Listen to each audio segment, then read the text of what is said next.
nanti. Waqtilafil laili wan nahar. Ini perbedaannya. Dan ini juga simbol. Apa simbol? Isra Mi'raj malam apa siang? Malam. Karena bagi orang Islam malam itu bukan untuk tidur, justru malam itu kebangkitan rohani. Ya. Malam itu bukan berarti badan kita tidur, ruh kita tidur, tapi rohani kita justru naik. Rohani kita justru naik. Ya.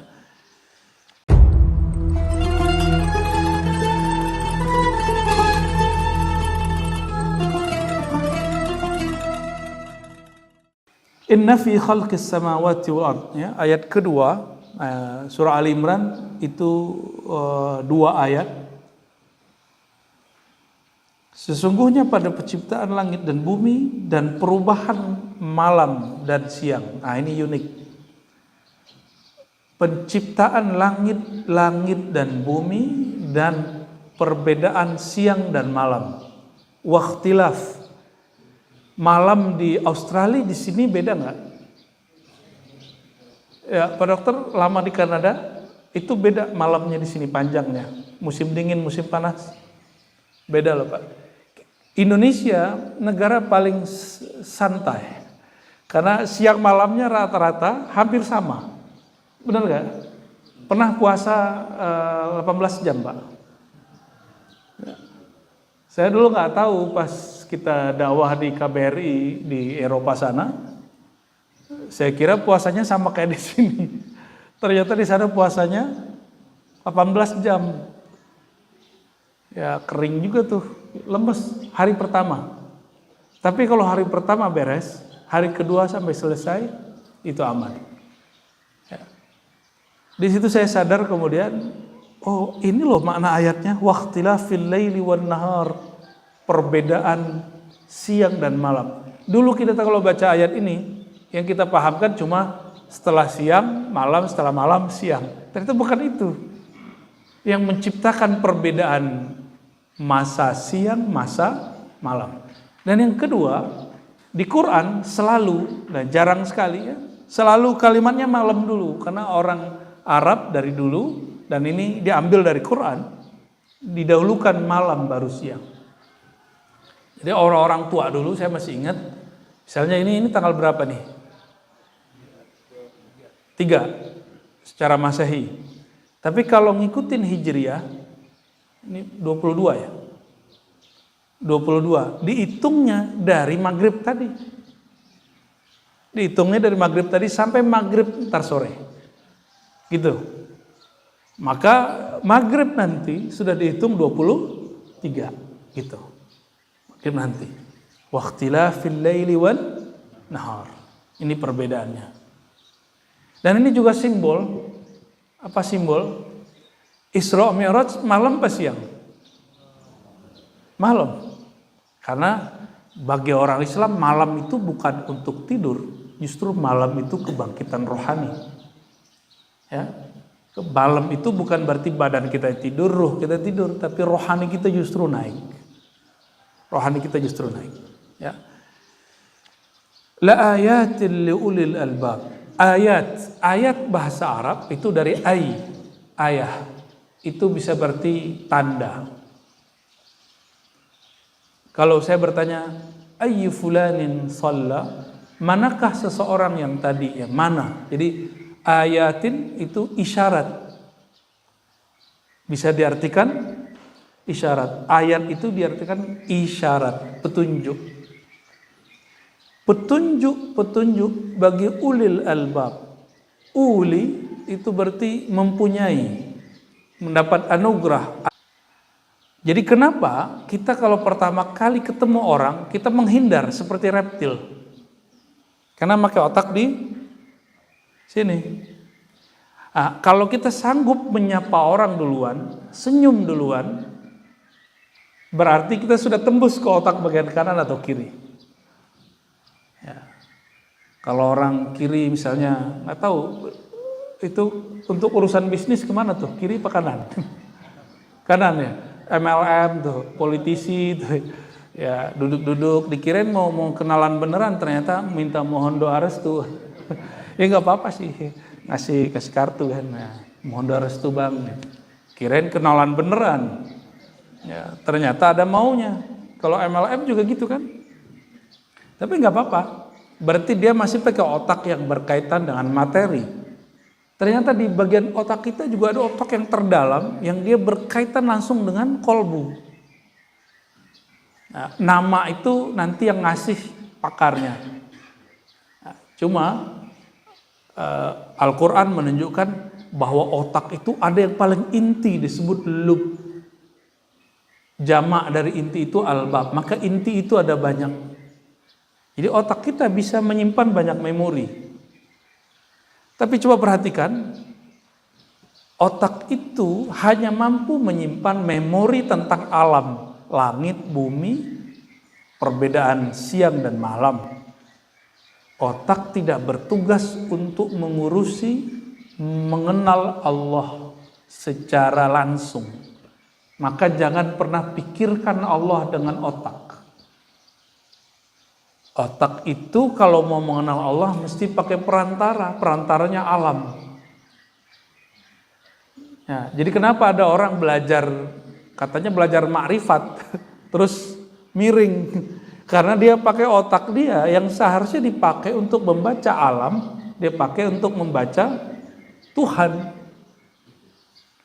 Dulu ada namanya filosof Abu Bakar Ar-Razi, satu punya kitab, itu sudah menulis penyakit kejiwaan yang disebabkan memikirkan Tuhan.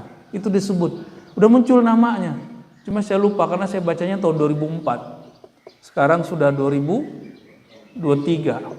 Abu Bakar Ar-Razi itu dituduh oleh orang yang tidak paham bahwa dia mengingkari kenabian. Pas kita cek ada profesor di Mesir namanya Syekh Abdul Latif, ya, dia mengatakan nggak begitu. Abu Bakar Ar-Razi tidak membahas kenabian bukan berarti dia anti tentang nabi. Namanya Abu Bakar Ar-Razi. Dialah filosof dokter. Jadi ada dokter, ada pemikir. Kalau dokter itu dia ngikutin SOP aja, Pak. Tapi kalau thinker, dia bisa berpikir ulul albab, dia mengkritisi SOP yang ada. Dan dia menciptakan model yang baru. Nah, itu yang diperlukan. Negeri ini kurang menghargai yang begituan. Yang mantan menteri itu siapa? Yang kemudian pakai teori cuci otak itu siapa? Terawan. Ya. Kita perlu orang-orang begitu, Pak. Salah dan benar nanti, ya. Toh secara eksperimen dia sudah membuktikan banyak yang berhasil walaupun ada juga yang gagal. Kita perlu ada orang-orang nakal sedikit, tapi jangan banyak-banyak yang begitu. Ya, bisa rusak juga nanti rumah sakit, nanti sepi, Bah. Saya ketemu juga ada dokter Cina, tapi bukan mualaf, dia emang kakeknya Islam dari Bangka. Dia menemukan metode mix antara akupuntur ala Cina, Korea, Jepang. Ya terserah kita sepakat atau tidak, tapi dia bisa menemukan itu. Kita perlu orang-orang begitu. Saya tanya, sudah ada pewarisnya belum, Dok? Sampai sekarang belum, karena syarat ilmu saya di satu, dia mesti menguasai, dia harus basicnya dokter saraf. Kalau nggak dokter saraf nggak bisa. Nanti orang saraf nanti ditusuk sama dia. Ya, ini contoh-contoh ya.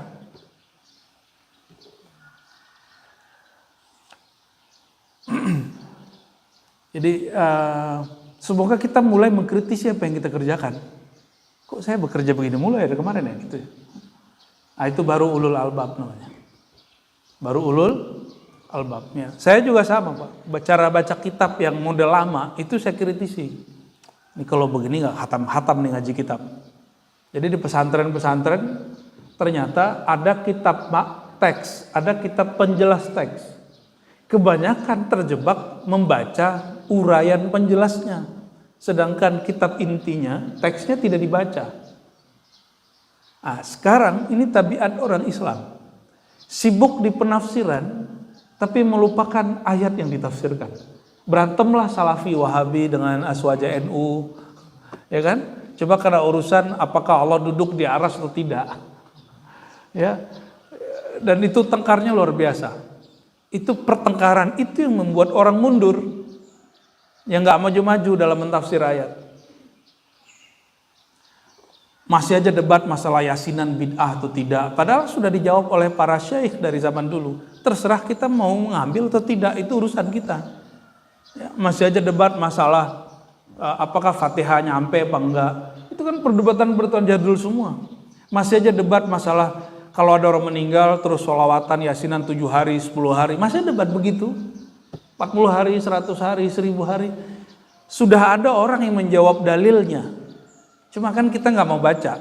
Kita pengennya kalau beda kita tuduh dia Hindu, ya, tuduh dia Buddha.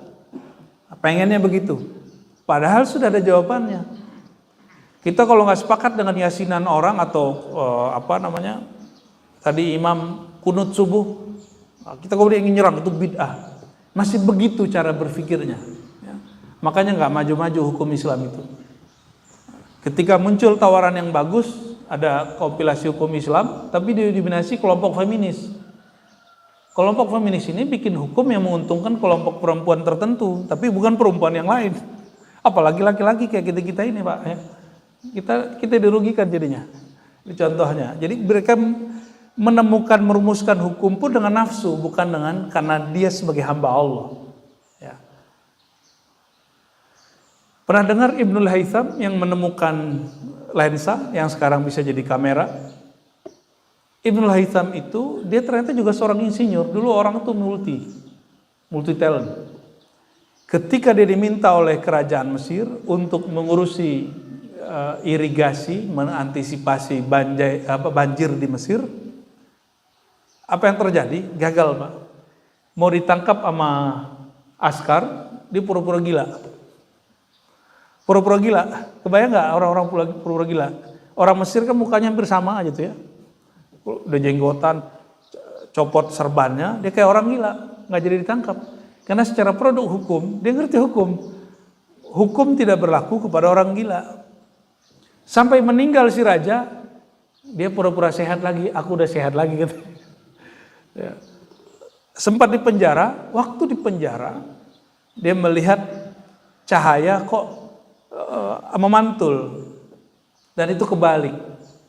Nah, pantulan seperti itu yang keluar dari lubang menjadilah sekarang lensa. Jadi gilanya bener, itu orang gila tuh, Pak.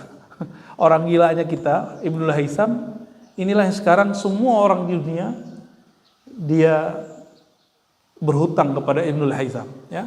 Dan Ibnul Haytham ternyata seorang ahli sunnah wal jamaah. Ya. Dia nggak ribut lagi masalah kunut subuh, masalah yasinan, udah nggak ribut lagi. Tapi kita kan masih senang ribut yang begituan. Nah, lalu di ayat 191 Al-Imran, kalau tadi tafakkur bagi orang ulul albab objeknya adalah alam, alladzina yadhkuruna Allah qiyaman wa qu'udan wa 'ala junubihim, orang-orang yang ingat Allah berdiri, duduk dan berbaring. Nah, berdiri ini oleh para sufi dipraktekkan dengan whirling, menjadi seni. Tahu whirling? Yang tari itu. Sebenarnya itu seni, itu bukan sufi. Itu seni sufi. Itu yang jadi Rumi. Ya. Kalau pernah Bapak Ibu ke Sumatera atau ke Sulawesi, ada namanya ratib berdiri. Zikir tapi berdiri. Pernah ngeliat gak zikir berdiri? Belum ya? Itu bukan ajaran Syiah, itu ajaran Ahlus Sunnah wal Jamaah. Ya, kalau di Mesir banyak, di Maroko banyak orang jadi setiap kali Maulid nanti ada prosesi selain mahal qiyam itu zikir berdiri. Mereka baca la ilaha illallah. Jadi kepalanya naik turun nanti barengan begitu. Lama-lama kemudian mereka loncat begitu. Naik badannya, mengikutin alur batinnya. Dan itu bukan ajaran sesat.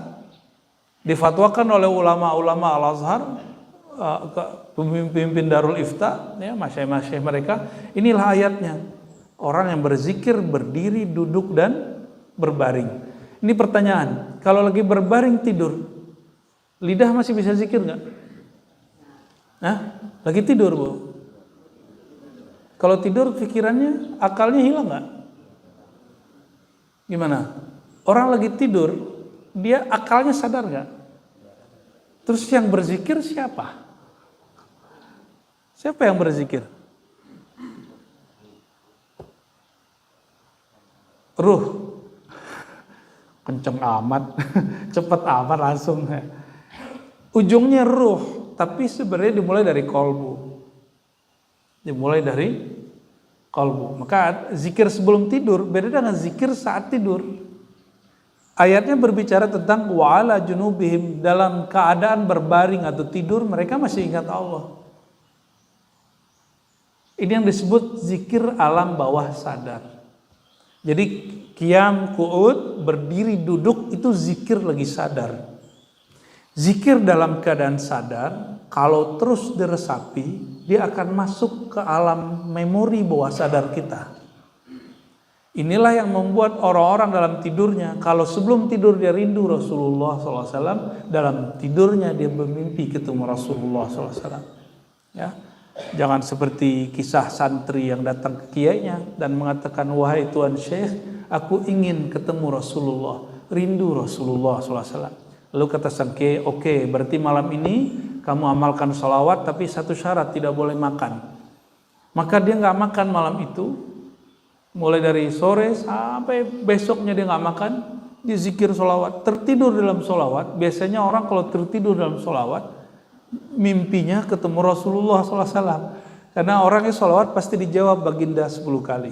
Satu sholawat 10 kali. Kalau 100 sholawat 1000 kali jawaban baginda Rasulullah SAW. Tapi ini gak ketemu. Apa yang diceritakan? Bangun-bangun dia cerita, wahai Tuan Syekh, saya mimpi makan nasi kebuli enak. Lalu apa kata Tuan Syekh? Oh, berarti kamu belum rindu Rasulullah SAW. Rindumu kepada Rasulullah masih kalah dengan rindumu kepada nasi kebuli. Gitu ya.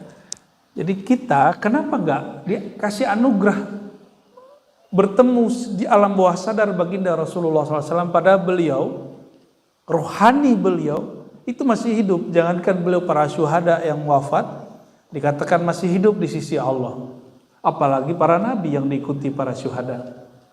Jadi para syuhada yang di Gaza itu rohani, mereka mati fisiknya, tapi rohaninya hidup. Apalagi Rasulullah SAW. Maka bagaimana cara ketemu? Caranya matikan fisikmu sebelum betul-betul mati. Nanti alam bawah sadar kita yang menguasai diri kita. Barulah ketemu Rasulullah SAW yang sekarang hidup di sisi Allah itu. Ya. Jadi mungkin nggak mimpi ketemu Rasulullah? Mungkin. Yang lucunya gini, ada seorang senior dalam ilmu zikir, ilmu tarekat ngomongin, nggak percaya kalau saya mimpi ketemu Rasulullah. Ya. Ngomong-ngomong, begitu kok diceritain ke orang, saya aja udah tua begini, mursyid lagi nggak pernah mimpi ketemu Rasulullah. Lo derita lo, ya kan? Ya. Masa guru zikir, guru sholawat nggak pernah mimpi ketemu Rasulullah? Terus berani ngajarin ma'rifatullah kepada orang, ya tobat ente, gitu kita ngomongin ke dia. Ya, harusnya dia mengaca. Berarti alam bawah sadar dia belum betul-betul merindukan Rasulullah SAW. Tapi ini kabar gembira, Pak. Kalau orang sudah kenal hakikat baginda Nabi Muhammad SAW, dia tidak mengangan-angankan mimpi. Karena Rasulullah SAW itu selalu hadir walaupun kita nggak mimpi. Ya. Siapa yang kenal hakikat nur Nabi Muhammad SAW, maka tiadalah dia meminta mimpi ketemu Rasulullah SAW. Kenapa? Alam ini itu tercipta dari nur Nabi Muhammad SAW. Nah, kalau kita kemanapun melihat, terlihat jasa Nabi, nanti lama-lama mimpi ketemu Rasulullah SAW. Jadi kalau udah lupa minta mimpi baru dikasih. Udah sibuk dengan orang yang mau dimimpikan itu. Satu kali Al-Habib Ali Al-Jufri, salah satu guru kita ya di Yaman, beliau tinggal di Abu Dhabi lalu ke Mesir ya. Apa kata beliau? Tidak usah repot-repot katanya. Tapi jadikan hari-harimu mengikuti cara hidup Nabi Muhammad SAW. Jika bangun dengan sunnah Nabi. Kalau sunnah Nabi bangun doa, terus ngapain? berwudu, lalu sholat. Karena orang yang tidur itu terikat oleh 3 ikatan syaitan. Ikatan itu yang membuat kita malas. Bayangkan Bapak Ibu, berapa lama kita bangun dan tidak doa, berarti ikatan itu masih nempel di badan. Maka sholatnya pengen buru-buru. Benar nggak? Sholat pengen buru-buru, kalau Ustadz ayatnya panjang terus mikir, panjang bener gitu. Padahal kalau rohani yang sudah oke, itu seneng ayatnya panjang. Nah coba perhatiin, kalau sholat subuh, Ustadz nih ingin memainkan panjang dan kita menikmati. Berarti belenggu tadi sudah mulai copot. Jadi Ustadz nggak boleh kemudian memendekkan, terus aja hajar terus. Ya. Siapa tahu nanti belenggu-belenggu itu copot, putus. Nah, ini hati-hati nih adik-adik. Nah dalam hadis dikatakan Nabi SAW bersiwak bangun tidur. Karena orang yang bersiwak itu nggak mesti dengan alat itu. Cuma kami di jamaah zikir kita di Ribat, kita sedang menghidupkan sunnah itu. Pakai siwak beneran Pak. Ya, nggak mesti pakai siwak, cuma ingin mengamalkan hadis aja. Tetap kita pakai Pepsodent, Sensoden, macam-macam tuh. Tetap pakai itu. Namun kalau mau sholat nyiwak dulu gitu, dan ternyata siwak itu ada enzim yang luar biasa di dalamnya, bisa menghilangkan asam bau mulut. Dan yang paling hebat, menghilangkan rasa ngantuk dan malas. Itu hebatnya siwak. Jadi wajar kalau di hadis dikatakan siwak itu mardhatun 'inda Rabb. Itu membuat Allah ridho kepadamu karena engkau sholat tidak malas. Allah itu malas mandang sholat seseorang karena dia sholatnya malas. Tadi subuh sholatnya berat gak? Allah juga berat memandang kita. Ana 'inda dhanni 'abdi, aku berdasarkan persepsi keyakinan hambaku. Kalau kita berangkat sholatnya malas, maka Allah juga malas ngelihat kita. Ya.